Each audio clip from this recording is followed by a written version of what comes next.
Chers amis internautes, bonjour, je suis Thierry Jamin de l'Institut Incaré Cusco. Nous sommes le dimanche 7 mai 2017. Alors, les dernières nouvelles de l'Alien Project, eh bien, nous avons reçu des nouvelles du dernier laboratoire qui n'avait pas encore reçu nos fameux échantillons.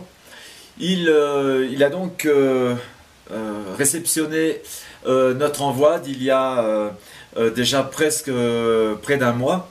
Les échantillons étaient un petit peu bloqués en douane. Quand il s'agit de matériel biologique, c'est toujours un petit peu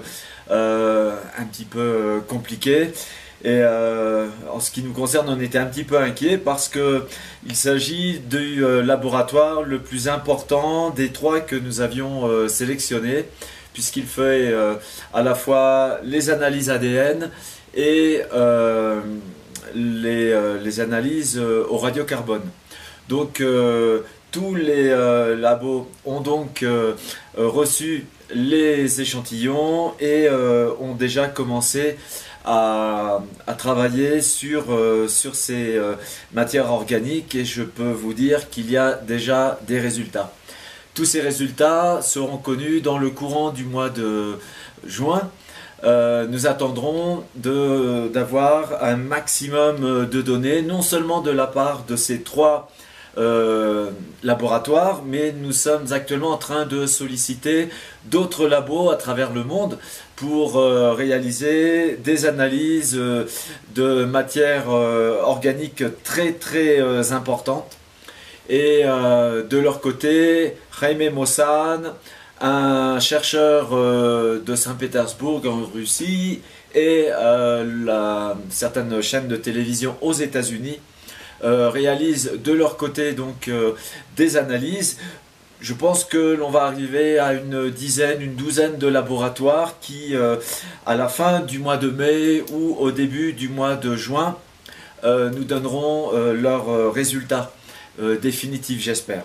En tout cas, je pense que les analyses au radiocarbone seront les premiers à sortir.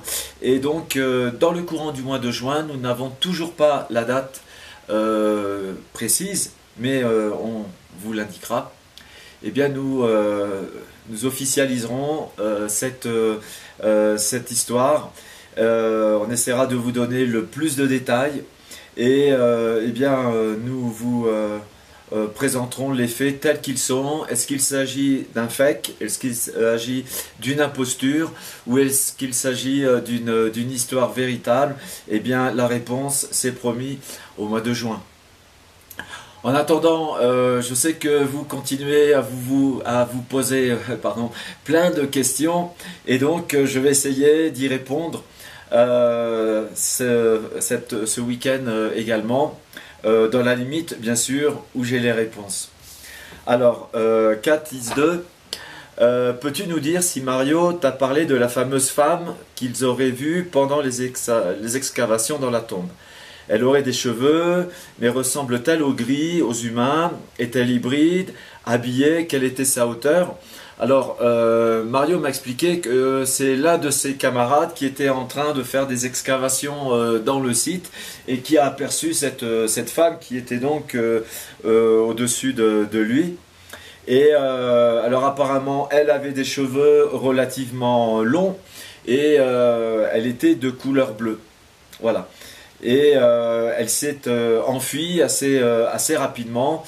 Le compagnon de Mario a été assez surpris, et Mario n'a pas su me dire s'il s'agissait d'un véritable corps ou d'une apparition.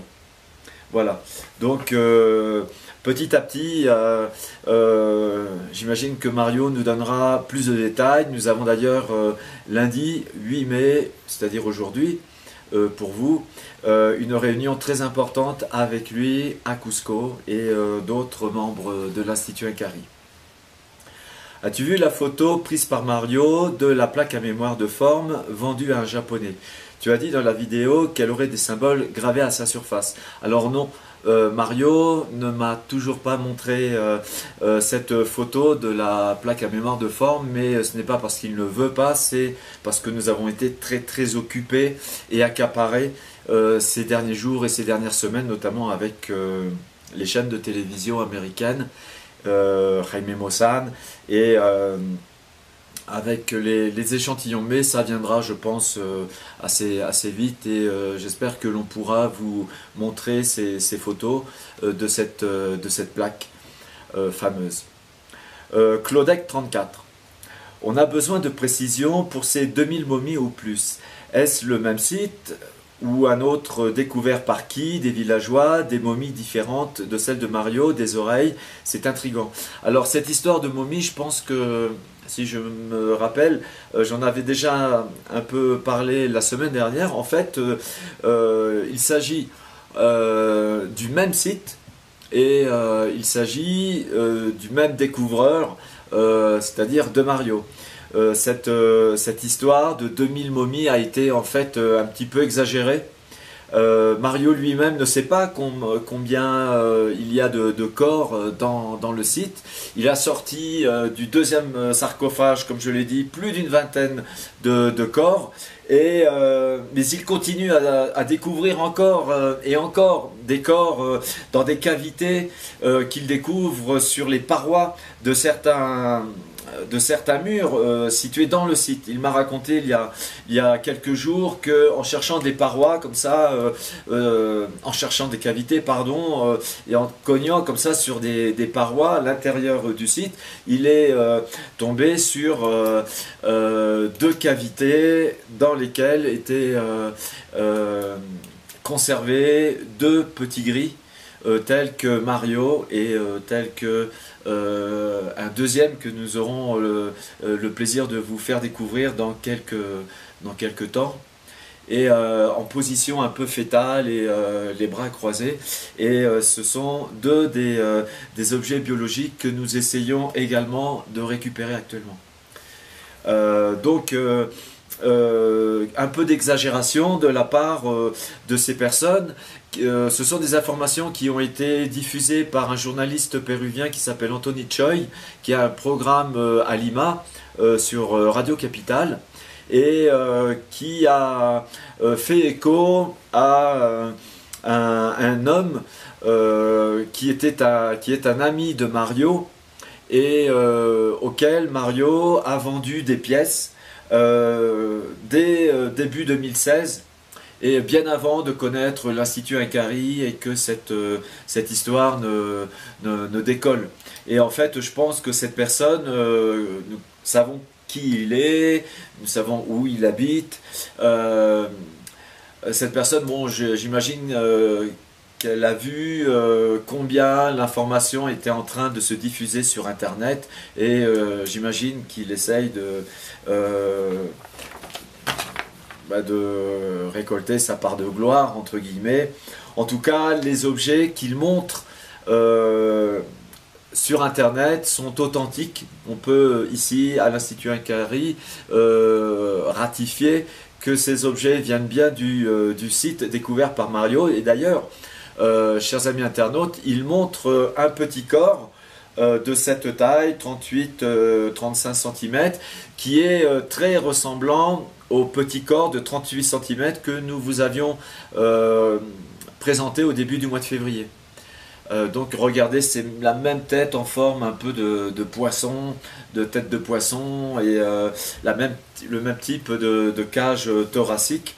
Donc il n'y a pas 2000 momies, on ne sait pas combien il y en a sans doute énormément. Il peut y en avoir quelques dizaines, quelques centaines, quelques milliers. Qui peut le savoir? J'aimerais bien avoir la réponse, mais pour le moment on ne l'a pas. En tout cas, il s'agit donc, je termine, et en me répétant, je suis désolé, ces 2000 momies sont une exagération, mais ils font référence au même site et à Mario, au même découvreur. Tony Laz, peux-tu nous préciser si le site découvert par Mario est le même site que les artefacts présentés par l'association peruana de Ufologia? un seul et même site ou deux sites différents, ou bien un seul site ayant des ramifications tellement grandes que l'on pourrait penser qu'il y a plusieurs sites. Alors, cher Tony, comme je viens de l'expliquer, c'est la même histoire, c'est la même découverte, c'est le même site. Passy 63. Un deuxième échantillon est arrivé à bon port. Conscient de la valeur et des enjeux en cours, peut-on être sûr qu'ils n'ont pas été interceptés ou éventuellement échangés au vu d'un essai de discréditer cette magnifique aventure? La momie de 2 mètres possède-t-elle un nombril ou est-ce un être hybride de type ovipare? Si tu croises une femme à la peau bleue, peux-tu la remercier et lui faire la bise de ma part? Alors, c'est promis, je n'y manquerai pas. En ce qui concerne la momie de 2 mètres, alors elle ne mesure pas 2 mètres, elle mesure environ 1,70 m, ce qui est déjà extraordinaire. Et apparemment, elle n'a pas de nombril et il pourrait s'agir d'un hybride. Et c'est l'une des merveilles archéologiques que nous allons vous présenter au mois de juin, chers amis. Pour le moment, on ne peut pas, en raison des accords que nous avons passés avec des chaînes de télévision. Pourquoi cet accord? Ces chaînes de télévision nous aident actuellement à récupérer le matériel biologique en possession de Mario. Et donc, en échange, et je pense que vous le comprendrez, on a accepté de garder secret une partie de ce trésor archéologique pour vous le révéler à vous et au reste du grand public dans les semaines qui viennent. Mais je vous assure, ça vaut la peine d'attendre. Philippe Girard. Salut Philippe. Concernant d'une part les perturbations qui ont provoqué la panne des appareils électroniques et d'autre part ce qui a peut-être provoqué la mort des Wakeros, est-ce que tout cela se produit ou se renforce quand on pénètre plus profondément dans le site? Par exemple, les 2 Wakeros ont-ils été travaillés plus loin que les 2 autres? Alors je ne pense pas. Je pense pas qu'il y ait un lien, je veux dire. Mario ne m'a pas exactement donné la profondeur, ça va à plusieurs centaines de mètres de profondeur, mais je pense que l'énergie électromagnétique est indépendante de la cause du décès de ces 2 compagnons qui, je le rappelle, avaient essayé de tuer au lance-pierre 2 entités humanoïdes de 40 cm qui se baladaient en groupe dans les tunnels. Et Mario m'avait bien dit, et il me le dit chaque fois qu'on en parle, pour lui, les 2 morts sont liés à cet incident, et non pas à l'énergie électromagnétique du site. Jidid, Mario ne t'a pas parlé d'autres entités qui sont sur le site ressemblant à Haïti, mais plus à des lézards ou des dinosaures ou dragons mais humanoïdes? Alors non, Mario ne m'a pas parlé de ce type de créatures ou d'entités biologiques. Les entités biologiques extraterrestres trouvées sur le site, d'après notre ami Mario, ont tous 3 doigts. Oui, toutes les entités biologiques, que ce soit les petits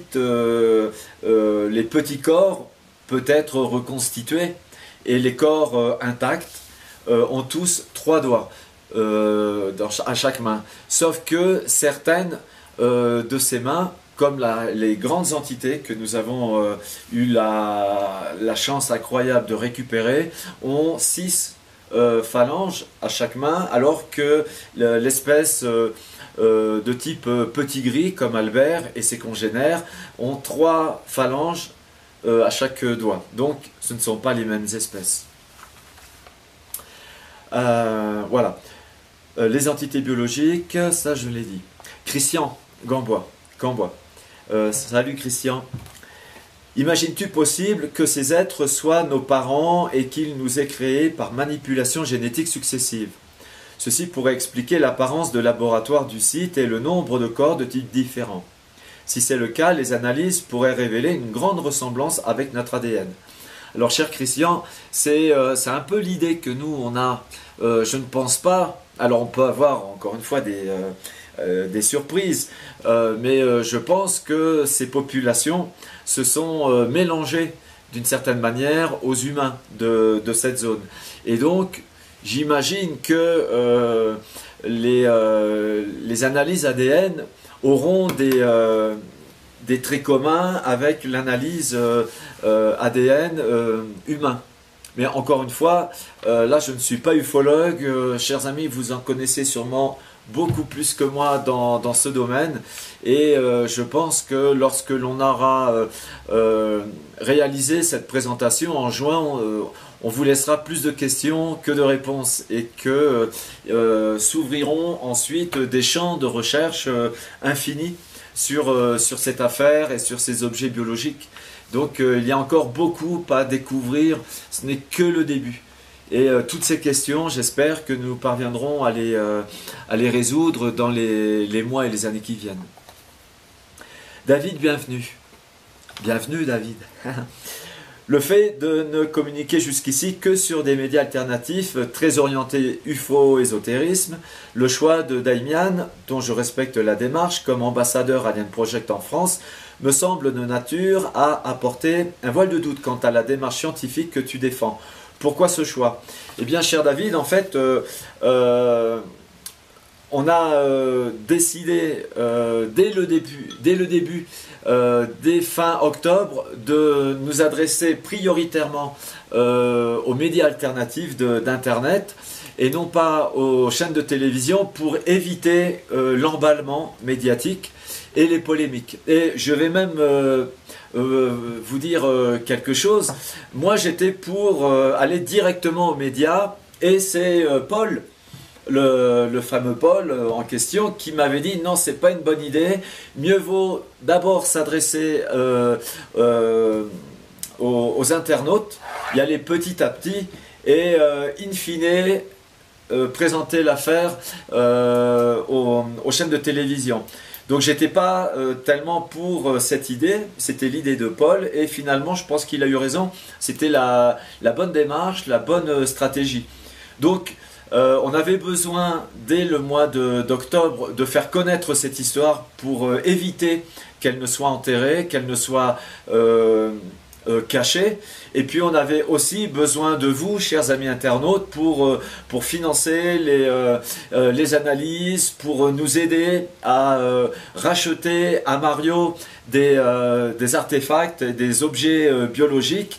Et si nous n'avions pas diffusé cette information à travers Internet, eh bien malheureusement cette histoire, peut-être qu'elle n'aurait pas pu sortir du grand public, et on aurait été impossible, il nous aurait été impossible de récupérer les merveilleuses et incroyables pièces biologiques et organiques que nous avons pu récupérer auprès de Mario, et vraiment c'est grâce à vous, hein, et grâce à l'Alien Project et au projet de financement participatif sur la plateforme Ulule. Laura, peux-tu nous en dire plus sur ta rencontre avec les amants noirs? Comment as-tu réagi quand ils t'ont dit qu'ils savaient que tu étais, qui tu étais, et ce que tu faisais? Qu'as-tu trouvé bizarre chez eux, la voix, leur physique? Qu'as-tu ressenti? Étais-tu seul ou accompagné? Si oui, avez-vous tous eu la même sensation? Était-ce dans un lieu isolé ou en ville? Alors bon, ça me gêne un peu de parler de ça, mais ça s'est passé en ville, dans un café très connu de Cusco, derrière Plaza de Armas. J'étais accompagné de mon camarade Daniel Merino, archéologue et membre du bureau directeur de l'Institut Incari. Et en fait, alors que sur la Plazoleta Espinar, derrière Plaza de Armas, il y avait énormément de touristes, nous sommes rentrés dans un café, El Bondiet, situé sous les arcades.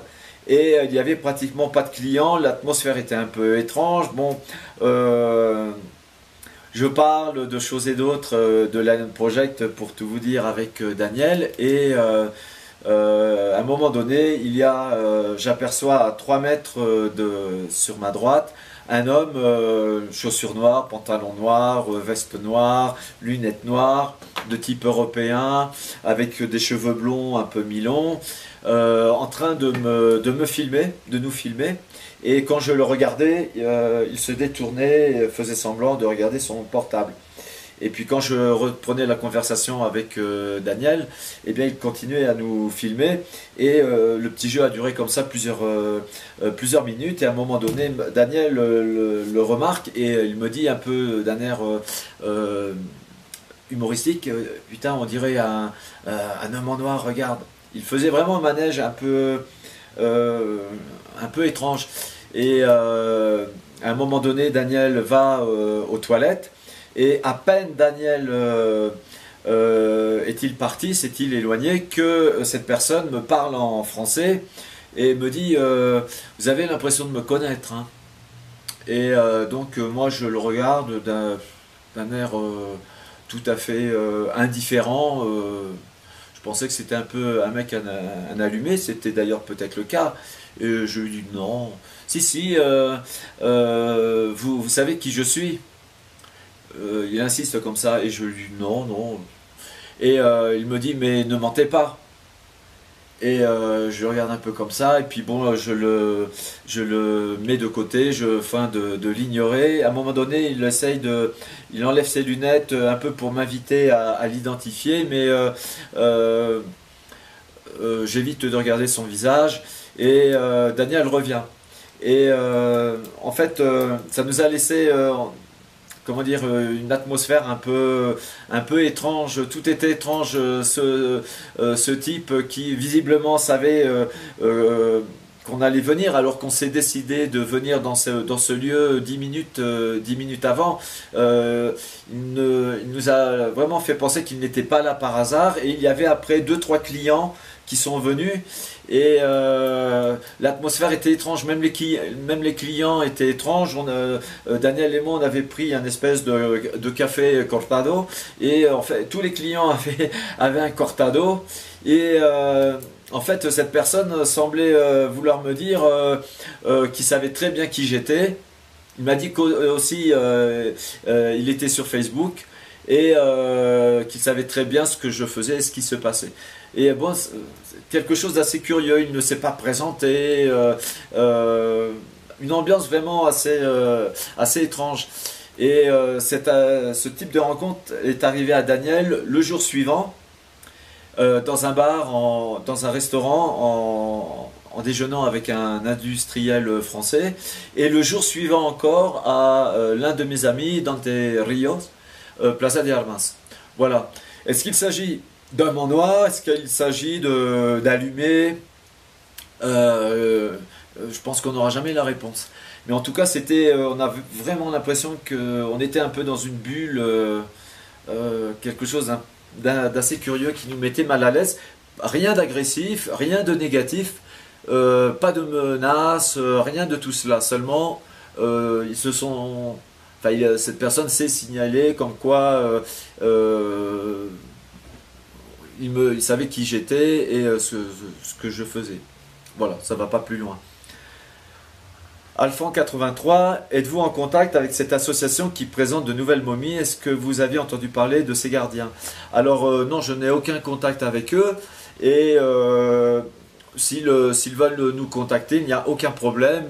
Comme je l'ai dit tout à l'heure, on reconnaît que le matériel qu'ils ont présenté est authentique. D'ailleurs, il y a quelques mois, début février, je vous avais montré une main de 3 doigts avec 3 anneaux assez curieux et une plaque métallique sur la partie supérieure de la main, et c'est l'un des objets qui est présenté par Anthony Choi et le détenteur de ces objets. Donc on sait vraiment pertinemment d'où viennent ces objets, et donc oui, ils sont authentiques. Est-ce que Mario laisse une porte ouverte pour vous indiquer le site? Ça ne me semble pas très clair pour le moment. Alors oui, Mario nous a laissé entendre qu'il nous indiquerait la localisation du site si on l'aide à lui trouver un acheteur pour l'ensemble de son matériel biologique et autres. Et donc c'est ce à quoi nous nous attelons depuis le projet Ulule, et c'est tout l'enjeu de nos relations avec les chaînes américaines actuellement. Donc les choses se précisent, et la pression d'ailleurs augmente d'autant plus que des huaqueros, des pilleurs de tombes, des chercheurs de trésors sont actuellement en nombre à Nazca pour essayer de trouver le site découvert par Mario, et je peux vous dire qu'ils sont très près de l'entrée. Voilà, et Mario est très inquiet. Alors Limskaya, vous dites qu'il n'y a pas de hasard. Avez-vous la sensation que cette affaire est une divulgation contrôlée à votre insu par les puissants de l'ombre? Mesurez-vous l'impact de cette affaire dans tous les domaines, sciences, archéologie, religion, histoire, éducation? Alors, personnellement, c'est une affaire qui est tellement insolite, tellement extraordinaire et tellement bizarre que je ne crois pas aux coïncidences. Mais encore une fois, c'est qu'un ressenti personnel.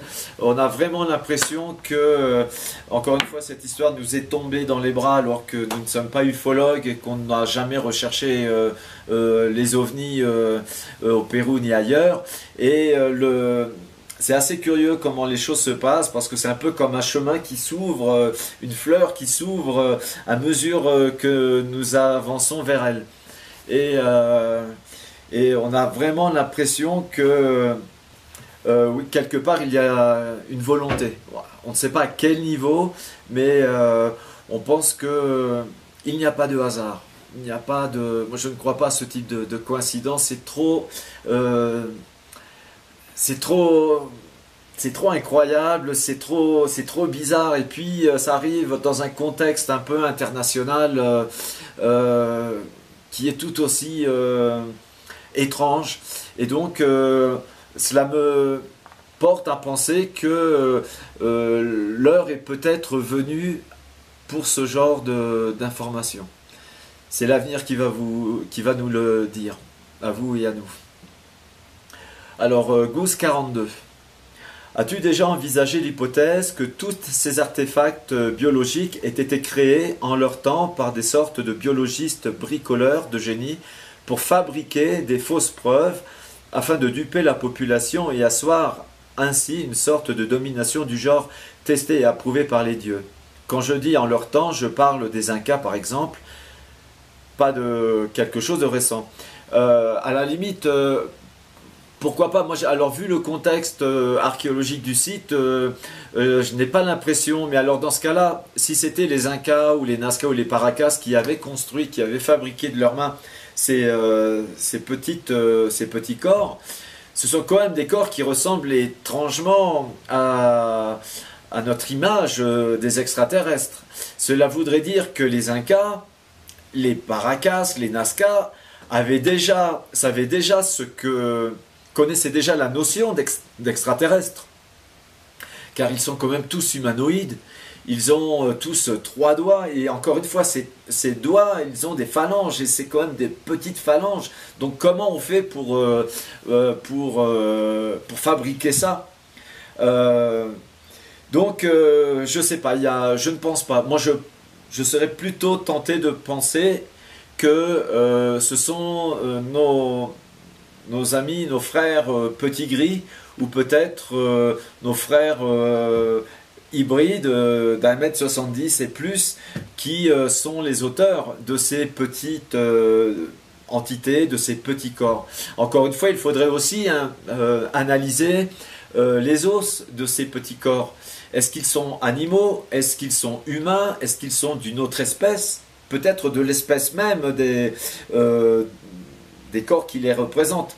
Il y a au nord du Chili la civilisation des Chinchorros qui avait pour coutume de momifier leurs morts d'une manière assez caractéristique. Ils dépeçaient en fait le cadavre, ils enlevaient les os, ils nettoyaient le crâne et ils reconstituaient la momie avec de la terre. Et on a un peu l'impression, quand on regarde ces petits corps, de la même technique. Voilà, alors encore une fois, ça nous laisse plus de questions que de réponses. S'il ne s'agit pas d'une fraude, pourquoi les anciens, qu'il s'agisse des Incas ou de nos frères des étoiles, ont-ils fabriqué ces petits corps? Est-ce que c'est pour des raisons je sais pas, de tests, d'expérimentation? Peut-être qu'un jour eux-mêmes vont nous donner la réponse. Thierry, lors de cet incroyable événement dont vous avez été les témoins et dont tu ne peux pas parler, as-tu vu quelque chose de vivant? Alors, cher Goose 42, justement, on ne peut pas en parler. Et donc, je ne pourrais pas te dire ce qu'il en est. Thierry, la conférence du mois de juin sera-t-elle en espagnol? Et si oui, aura-t-on droit à un direct, à des sous-titres ou un doublage en français? Alors, en fait, nous allons faire une présentation en juin à Lima. Et on est en train de voir avec la chaîne américaine si il y aura la possibilité de faire des présentations dans d'autres pays et peut-être en France. Je ne vous assure pas que ce sera en juin, mais en tout cas, à la rentrée de septembre, on viendra dans une ville française, peut-être même 2 ou 3, pour présenter l'Alien Project dans tous les détails. Bigou 38. Salut Bigou. Thierry, que peux-tu nous dire au sujet de l'ami Wakeros de Mario qui connaît aussi le site? Car nous ne savons rien sur lui. Fait-il aussi du business avec les reliques de son côté? Est-il en relation avec d'autres personnes intéressées par cette aventure? Si ce n'est pas trop indiscret, bien sûr. Alors, l'ami en question, c'est le bras droit de Mario, mais il aide Mario, mais il n'est pas en contact avec d'autres personnes et vraiment c'est juste un appui de Mario parce que Mario ne peut pas faire ce travail d'excavation tout seul. Il a besoin d'appui et d'ailleurs, enfin bon bref, voilà, je peux pas en dire plus. Galactica. Alors, 3 questions. Les chaînes de télévision étrangères se sont déplacées en nombre à Nazca accompagnées de spécialistes. Peux-tu nous dire quelles étaient les différentes disciplines scientifiques représentées parmi eux? Alors, cher Galactica, il y avait un biologiste et il y avait des médecins. Un médecin, l'un des principaux responsables du service médical de la marine mexicaine, donc quelqu'un qui est vraiment un capot et qui a fait des dissections, des autopsies de dizaines ou de centaines de cadavres et donc qui est en pointe dans tout ce qui est analyse du corps humain. C'est aussi un anatomiste, donc son analyse était très très importante. Et puis il y a eu un médecin russe qui est venu depuis l'université de Saint-Pétersbourg et pour voir ce qu'il y avait à voir, et il est ressorti comme tout le monde, comme ça, renversé. Il n'en croyait pas ses yeux, et tous ceux qui ont participé à ces événements ont eu le sentiment d'avoir vécu le grand moment de leur vie. Et puis il y avait notre cher ami, complice, le docteur Edson de Cusco, qui s'est joint à l'équipe. Il y avait en gros un minibus. Il y avait une vingtaine de personnes. Voilà.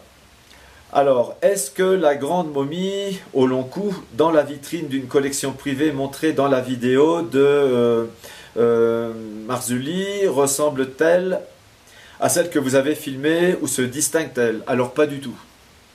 Pas du tout. La momie que vous évoquez, cher Galactica, semble, bien qu'elle semble un peu curieuse, mais elle semble principalement humaine.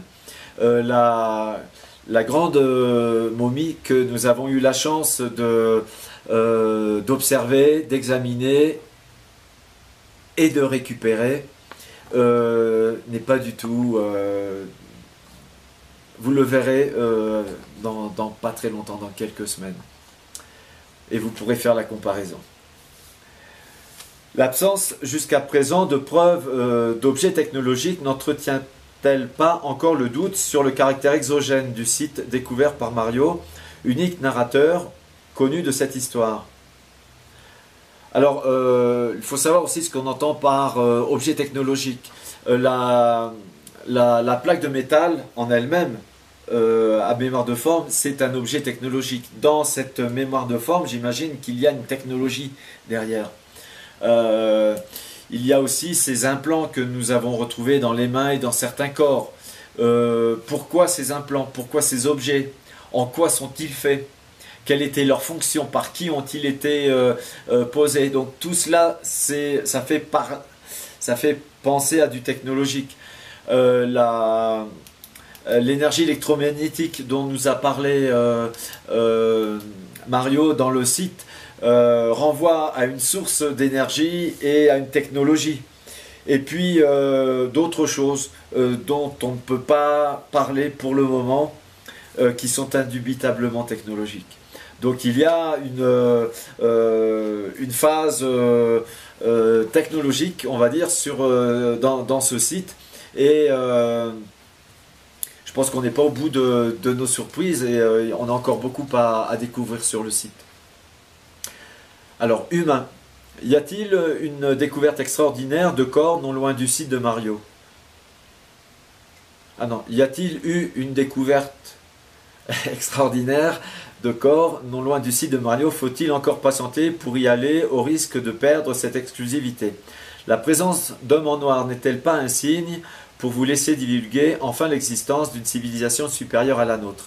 Mario dit retourner souvent sur le site, mais depuis le temps qu'il le fait, penses-tu qu'il ait récupéré d'autres artefacts impressionnants ou extraordinaires qu'il pourrait te montrer? Alors oui, il a découvert plusieurs choses qu'il doit nous montrer. Le problème, c'est que comme il y a beaucoup de wackero qui recherchent l'entrée, Mario doit prendre encore plus de précautions pour y aller. Et il n'y est pas allé depuis quelques semaines. Mais il y a découvert des choses extraordinaires. Et j'espère que dans le courant du mois de mai, il va réussir à y retourner et à nous les ramener. Ensayan. Est-ce que Jaime Maussan a rencontré Mario en personne? Oui, Jaime Maussan, bien sûr, a rencontré Mario en personne. Si oui, qu'est-ce que Mario lui a dit lorsque Jaime lui a demandé de visiter le site? Eh bien, Mario lui a dit que pour le moment, ce n'était pas possible, qu'il ne le fera qu'à condition qu'il puisse vendre tous ces objets. Et Mario tient d'abord à emmener l'équipe de l'Institut Inkari Cusco avant d'emmener quiconque. Voilà. Avez-vous fait des copies de vos vidéos pour qu'ils soient automatiquement diffusés s'il vous arrive quelque chose? Tu vas éventuellement nous laisser les voir dans leur entièreté. Alors oui, évidemment, nous avons fait, et nous le faisons régulièrement, des copies de toutes nos archives photos, vidéos. Et les objets biologiques sont cachés secrètement quelque part au Pérou. Elles ne sont pas ici à l'Institut Inkari. Est-ce qu'il serait possible de voir ou entendre les résultats des séances de remote viewing qui ont été faites par ce groupe dont tu as parlé? Alors, je laisse mon ami Fabrice Bianchin en parler. Je pense que après la présentation de cette affaire, eh bien Fabrice vous en parlera lui-même et c'est super intéressant. Monsieur S, je suis de plus en plus sceptique sur le fait qu'il s'agit de véritables corps E.T., du moins pour certains d'entre eux, et je me demande si tu ne te fais pas manipuler par Mario. Alors très sincèrement, je ne pense pas. Je crois 100% le témoignage de Mario. Et je peux vous garantir, chers amis internautes, que 100% des chercheurs, des médecins, des biologistes qui ont participé au tournage des images que vous découvrirez dans les semaines qui viennent des télés américaines et de Jaime Maussan, 100% de ces scientifiques sont repartis convaincus qu'il s'agissait bien de choses réelles, d'objets biologiques authentiques. Et puis nous avons fait des découvertes extraordinaires sur ces objets biologiques qui écartent de manière définitive toute fraude. Et malheureusement, je ne peux rien vous dire pour le moment. Attendez encore quelques petites semaines, je vous en supplie. Mais vous comprendrez ce que je vous dis quand on vous révélera ce qu'on a découvert. D'après le petit corps, qui a 2 os à la place de la colonne vertébrale et 3 paires de côtes, ne trouves-tu pas qu'il est évident qu'il s'agit là d'une reconstitution, même si elle a plusieurs centaines d'années? Oui, c'est possible, encore une fois, que ces petits corps aient été reconstitués. Dans quel but et par qui? Ça, c'est la grande question.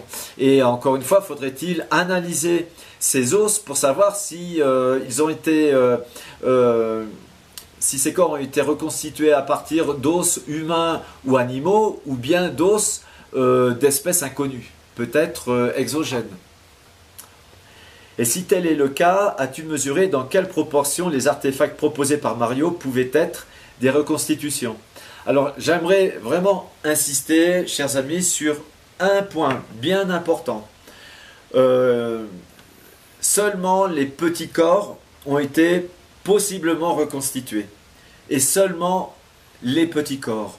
Pour le reste, les corps des petits gris, par exemple, les corps d'entités plus importantes sont 100% intacts. Ce sont 100% de la matière momifiée. Ce ne sont pas des reconstitutions, c'est impossible. Les têtes momifiées que l'on vous a présentées sont 100% intactes. Les mains de 3 doigts que l'on a récupérées sont 100% intactes. Elles n'ont pas été reconstituées. C'est de la peau. Et d'ailleurs, vous le voyez dans nos vidéos, lorsqu'on a fait les prélèvements, on voit bien de la peau mêlée aux os. C'est de la peau vraiment des muscles qui enveloppent les os, et donc une fraude est impossible. Avec des ligaments et avec des tendons. Donc il n'y a apparemment que ces petits corps. Et c'est vrai, la première tête de petit gris que nous vous avions montré au début de cette affaire avait du coton, des traces de coton entre les os et la peau dans sa partie inférieure. Et donc il y avait eu une intervention probablement des momificateurs. Et dans le projet Ulule, l'un des objectifs était de réaliser une étude comparative des cotons trouvés dans cette tête momifiée et les cotons de Nazca. Donc tout ce qui a été diffusé par Paul ces dernières semaines, ce ne sont pas des surprises, parce que nous-mêmes, nous évoquions cette hypothèse depuis le début. Cependant, les corps des petits gris sont 100% intacts. Et les corps des entités d'1,70 m et plus également sont 100% intacts.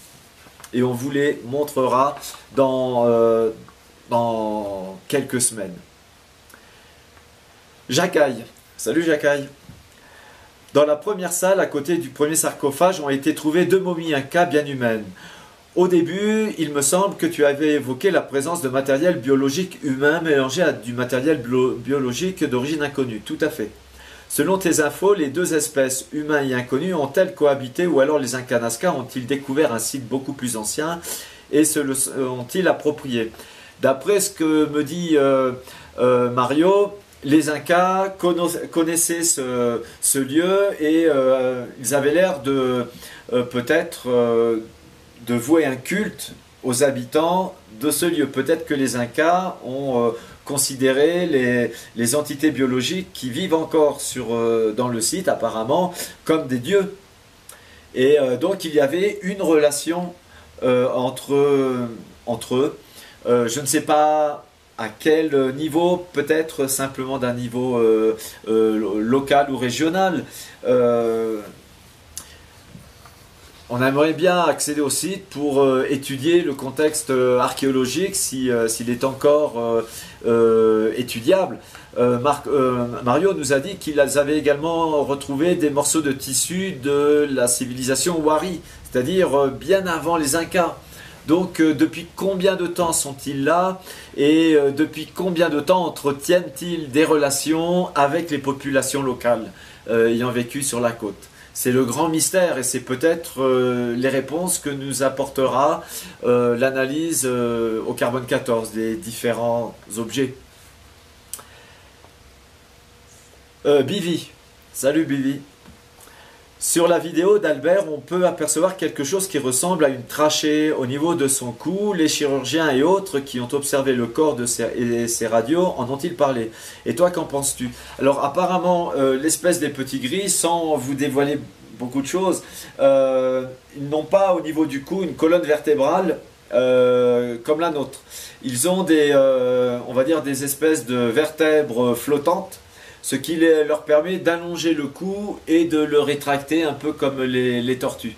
Et c'est très marrant pour tous les amoureux de Steven Spielberg, dont je fais partie, dans le fameux film culte de E.T., eh bien, vous pouvez voir cet héros extraterrestre allonger la tête et la rétracter. Eh bien, c'était le cas chez cette espèce de petit gris.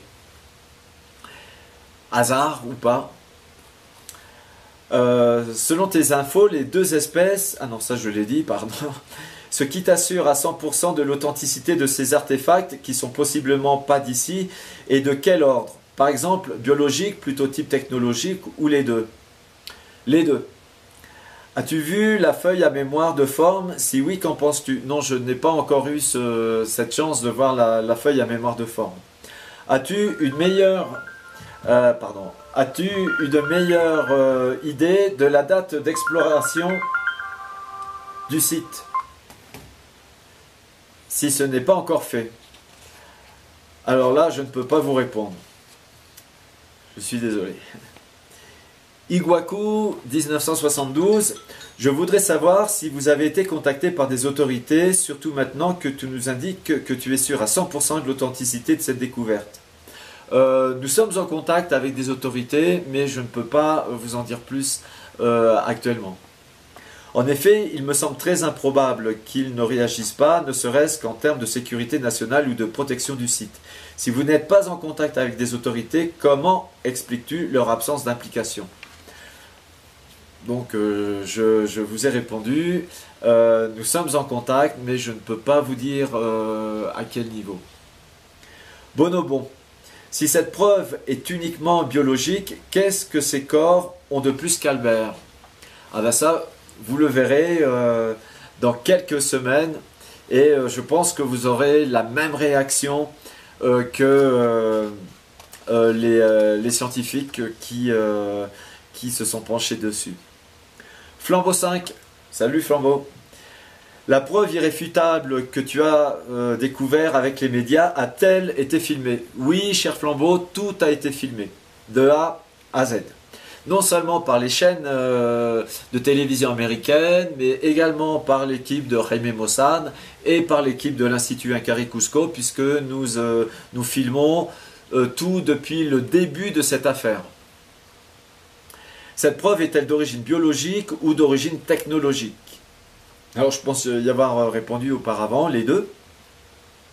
Les symboles ou idéogrammes retrouvés sur les pièces osseuses sont-ils les mêmes que sur les feuilles à mémoire de forme? Peut-on les assimiler à une écriture déjà connue? Alors dans une prochaine vidéo, chers amis, on va vous montrer les symboles en métal incrustés que l'on a trouvés sur des pièces en os. Et on va vous les montrer d'ici le mois de juin, dans les toutes semaines qui viennent. Vous ferez vous-même votre opinion et quant à les comparer avec les symboles de la plaque à mémoire de forme, malheureusement, ne l'ayant pas vu encore, je ne pourrais pas vous dire s'il y a des similitudes. En tout cas, cela ressemble énormément à des signes idéographiques.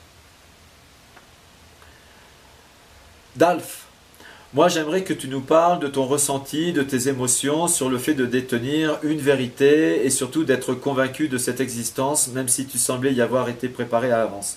Ne penses-tu pas avoir trouvé un apaisement, une certaine sérénité, même si l'histoire s'accélère? C'est comme si le reste autour de nous n'avait du coup moins d'importance. Oui, bah, je suis bien d'accord avec toi, cher Dalf. On se sent tous, pas seulement moi, mais toute mon équipe, très très privilégiée. C'est le cas de toute l'équipe de Jaime Maussan et de l'équipe de tournage de National Geo et de la chaîne Gaïa. On a vraiment tous l'impression d'avoir vécu des moments uniques il y a quelques jours. Nous, à l'Institut Inkari, on a vraiment l'impression d'être rentré dans une 5e dimension depuis plusieurs mois, depuis le mois d'octobre. Et je reprendrai un peu des mots que me disait Jaime Maussan avec cette affaire, à propos de cette affaire, que on peut mourir tranquille, on a des réponses. Et je pense que beaucoup de choses, attendons encore une fois les résultats, mais beaucoup de choses vont changer après la diffusion de cette grande découverte. C'est un événement immense. Et ce n'est pas un événement de Thierry Jamin, ce n'est pas une découverte de Thierry Jamin, ce n'est pas une découverte malheureusement de l'Institut Inkari. Nous ne sommes que les messagers de cette découverte. C'est vraiment la découverte de notre ami Mario. Et je brûle de vous donner son identité parce que l'histoire retiendra sûrement son nom. Parce qu'il est vraiment à l'origine d'un grand changement de paradigme dans les mois et les années qui viennent. Liguane, Mario n'a-t-il pas assez vendu de reliques? Quel est son intérêt maintenant de garder le site secret? L'argent. Car les nombreuses personnes qui connaissent l'emplacement approximatif du site pourraient finir par tomber dessus et s'emparer de ces trésors, voire étouffer l'affaire s'il s'agit de membres d'une organisation gouvernementale. Alors nous-mêmes, nous savons où se trouve le site, mais nous n'allons pas organiser une expédition sans l'accord de notre ami Mario. Ce serait trahir notre parole, trahir sa confiance, et pour nous, en tout cas pour moi, la valeur de la parole vaut de l'or. Donc on ne va pas trahir Mario, et j'espère et je suis convaincu que lui-même va nous y conduire, et très rapidement, parce qu'il sait que les Waqueros, d'autres Waqueros sont sur les traces du site avec les autorités officielles du Pérou et peut-être d'autres organisations gouvernementales. Dans tes dernières vidéos du 1er mai avec Yves Verbeau ou celle de BTLV, n'as-tu pas fait une entorse au contrat de confidentialité qui te liait à Jaime Maussan et aux chaînes de télé en parlant des momies féminines et de grandes entités, des implants circulaires reliés par une barre? Alors c'est vrai, j'ai fait une petite entorse, et d'ailleurs je me suis fait taper sur les doigts par les Américains, mais justement je n'ai pas encore signé de contrat d'exclusivité avec eux, et d'ailleurs je dois me rendre aux États-Unis, à Denver, mercredi prochain, et toute la fin de semaine pour négocier tout cet aspect avec notre ami Mario et les chaînes de télévision et Jaime Maussan. Tout ça pour vous présenter, chers amis, un événement qui devrait être important au mois de juin, mais n'anticipons pas. Dans tes dernières vies, alors ça je l'ai dit. Laurence, première question. Les sarcophages ont plutôt l'air d'être de grands coffres de rangement vu tout ce qu'ils contiennent. Les objets y étaient-ils entreposés de manière ordonnée, regroupés, cerveau ensemble, mains ensemble, petites pierres, etc. Ce qui ferait penser à un labo, ou était-il en vrac, ce qui ferait penser à des rebuts? C'était plutôt organisé et un peu en couches successives. Question 2. Tu dis qu'il est possible que le site soit encore habité, mais de quelle manière? Par des entités de passage de temps en temps qui arriveraient avec tout le nécessaire à leur survie et déplacement, ou alors par des entités installées de manière plus permanente qui se reproduiraient? Mais alors, d'où tireraient-elles leur nourriture, leur énergie pour produire leur équipement et autres choses indispensables, quelle que soit leur nature?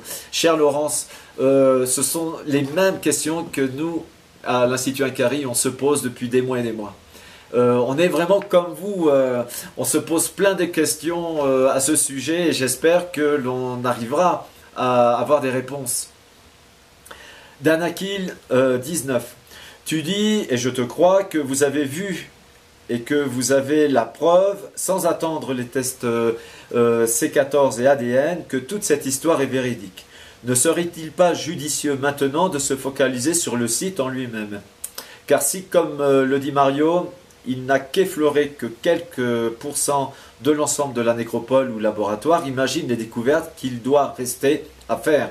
Danakil 19, je suis également entièrement d'accord avec toi, mais on ne peut pas malheureusement forcer la main de Mario. Évidemment, c'est la prochaine étape, l'étude du site, et c'est la raison pour laquelle d'ailleurs on attend toujours le compteur Gégère de mon amie Marilyn. Je te salue Marilyn et je te remercie énormément, et la cage de Faraday on doit également recevoir. Et donc on prépare cette opération, mais encore une fois, allons-y pas à pas. Les choses vont tellement vite de toute manière, il ne faut pas brûler les étapes.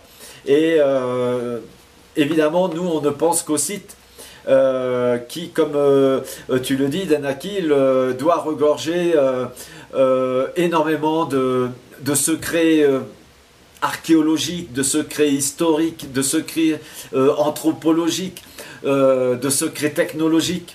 Je pense qu'on n'est que sur la tête de l'iceberg dans cette histoire, et que le principal est encore caché quelque part dans le sous-sol de Nazca.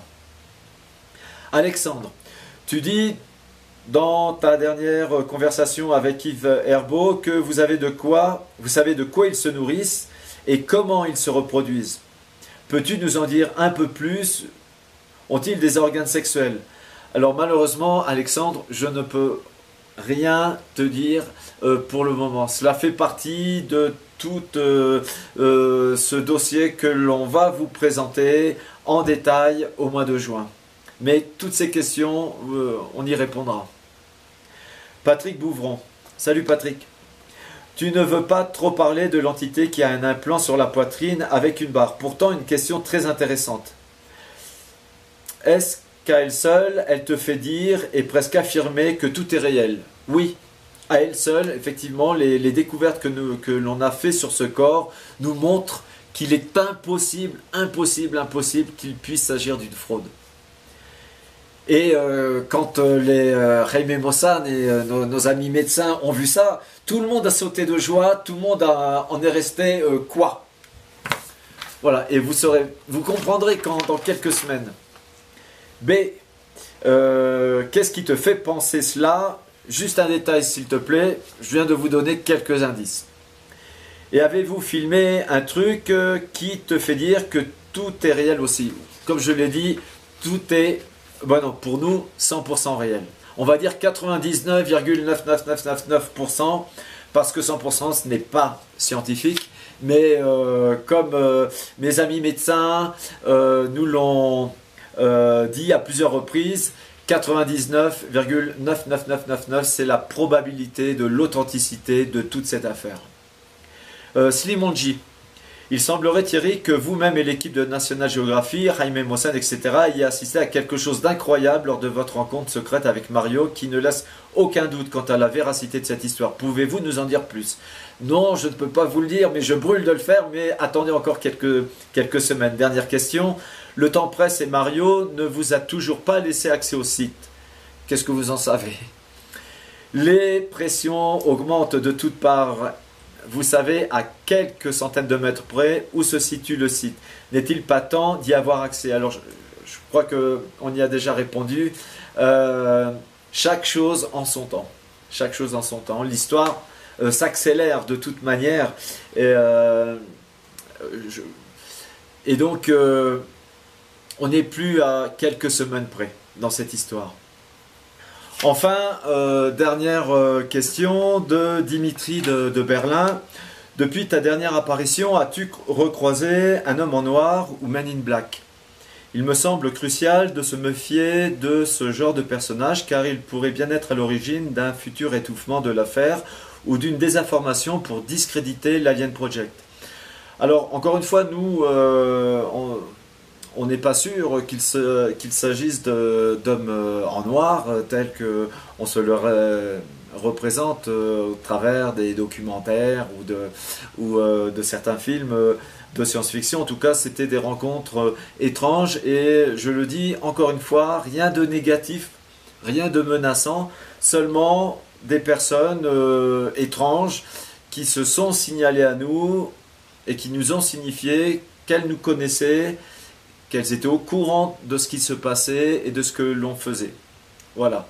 Je ne peux pas dire autre chose. Et quant à l'étouffement et à la désinformation pour discréditer l'Alien Project, eh bien, on compte sur vous, chers amis internautes. On vous remercie infiniment de votre soutien depuis des mois. Et on essaye de vivre avec vous cet événement absolument incroyable. Tout est 100% vrai. Je peux vous garantir, en mois de juin, on vous présentera les faits. Est-ce qu'il s'agit d'une fraude? Est-ce qu'il s'agit d'un événement historique réel?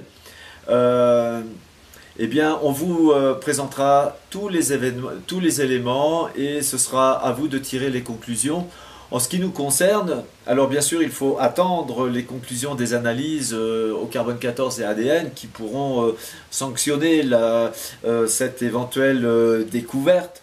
Mais pour nous, à titre personnel en tout cas, ma conviction est faite que cette affaire est réelle, authentique à 99,99999%. Et donc on fait tout pour éviter que cette affaire soit étouffée et c'est la raison pour laquelle nous avons pris le parti de diffuser ces informations depuis la fin du mois d'octobre. Voilà.